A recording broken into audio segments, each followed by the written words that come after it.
அனைவருக்கும் வணக்கங்க. நான் உங்கள் முனி பேசுகிறேன். ஒரு கேட்ரிங் சர்வீஸ் வந்து ஸ்டார்ட் பண்ணலாம் அப்படின்ற ஒரு யோசனையில் இருக்கோம்.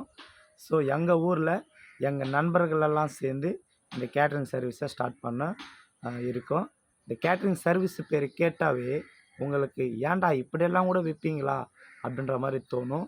ஆக்சுவலாக நான் ஒரு காணொளியில் பார்த்துருந்தேன். அந்த காணொளியில் எஸ்சி கேட்ரிங் சர்வீஸ் அப்படின்னு இருக்கும். அதை பார்த்து சிலர் சொல்லுவாங்க, ஏன்பா இதிலெல்லாம் கூட கேட்ரிங் சர்வீஸ் ஸ்டார்ட் பண்ணிட்டீங்களா அப்படின்ற மாதிரி கேட்பாங்க. அதுக்கு அவர் விளக்கம் சொல்லுவார், ஐயா எஸ்சி கேட்ரிங் சர்வீஸ்ன்னா நீங்கள் நினைக்கிற மாதிரி கிடையாது.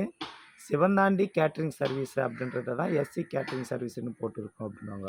ஸோ அந்த பேரை பார்த்து அவங்க வேறு மாதிரி புரிஞ்சுப்பாங்க. எனக்கு ஏன் உண்மையாக அவங்க நினைக்கிற மாதிரி ஏன் ஸ்டார்ட் பண்ணக்கூடாது? ஏன்னா இப்போ பெரும்பாலுமா வந்து இன்னொருத்தருங்க வந்து செய்கிறாங்க இந்த கேட்ரிங் சர்வீஸில். ஆனால் அதில் வேலை செய்கிறதுன்னு பார்க்கும்போது நம்ம நினைக்கிற சில ஆட்கள் தான் இருக்கிறாங்க. ஏன் நம்மளே வந்து ஸ்டார்ட் பண்ணக்கூடாது அப்படின்ற ஒரு யோசனையில் தான் ஸ்டார்ட் பண்ணுறோம். எங்களுடைய சிறப்பு என்னன்னா, வெளியில் வந்து ஒரு 100% அவங்க ரேட்டு ஃபிக்ஸ் பண்ணுறாங்கன்னு வச்சுங்களேன், ஒரு சர்வீஸ் கொடுக்க, கேட்ரிங் சர்வீஸ் கொடுக்க. ஸோ நாங்கள் வந்து ஒரு 75% கொடுக்குற மாதிரி, 100%க்கும் 75%க்கும் நம்ம கம்மி பண்ணி கொடுக்குற மாதிரி இருக்கும்.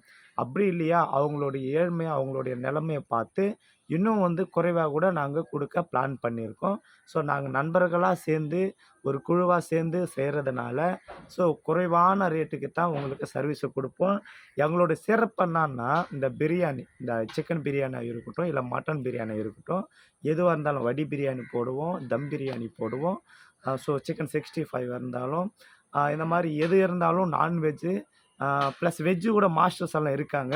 ஸோ நான்வெஜ் வந்து சிறப்பாக செஞ்சு கொடுப்போம், வெஜ்ஜும் சிறப்பாக செஞ்சு கொடுப்போம். எது இங்கே மேட்ரு என்னன்னா, நீங்கள் வெளியில் போகிறத விட எங்களாண்ட வந்தால் குறைவாக, அதாவது நம்ம சமுதாயத்தில், முக்கியமாக சொல்கிறேன், நம்ம சமுதாயத்தில் ரொம்ப குறைவான வருமானத்தில் வாழ்கிற நம்ம மக்களுக்கு குறைவான ஒரு ரேட்டில் வந்து நம்ம சர்வீஸ் பண்ணலாம் அப்படின்றது தான் இந்த ஒரு கேட்ரிங்கோட மெயின் மோட்டிவ். இவ்வளோ பேசுகிறேன், கேட்ரிங் பேர் நான் சர்வீஸோட பேர் சொல்லலை. கேட்ரிங் சர்வீஸ் பேர் வந்து ஆதி திராவிடர் கேட்ரிங் சர்வீசஸ். எப்படி? Adi Dravidar catering services. நம்ம மக்களுக்கு குறைவான ரேட்டில் வந்து செஞ்சு கொடுக்குறது தான். இந்த பேரை கேட்டவே எனக்கு தெரியும், இது ஒரு புரட்சியாக இருக்கும், மற்றவங்கெல்லாம் கூப்பிட மாட்டாங்க அப்படின்றதெல்லாம் எனக்கு தெரியும்.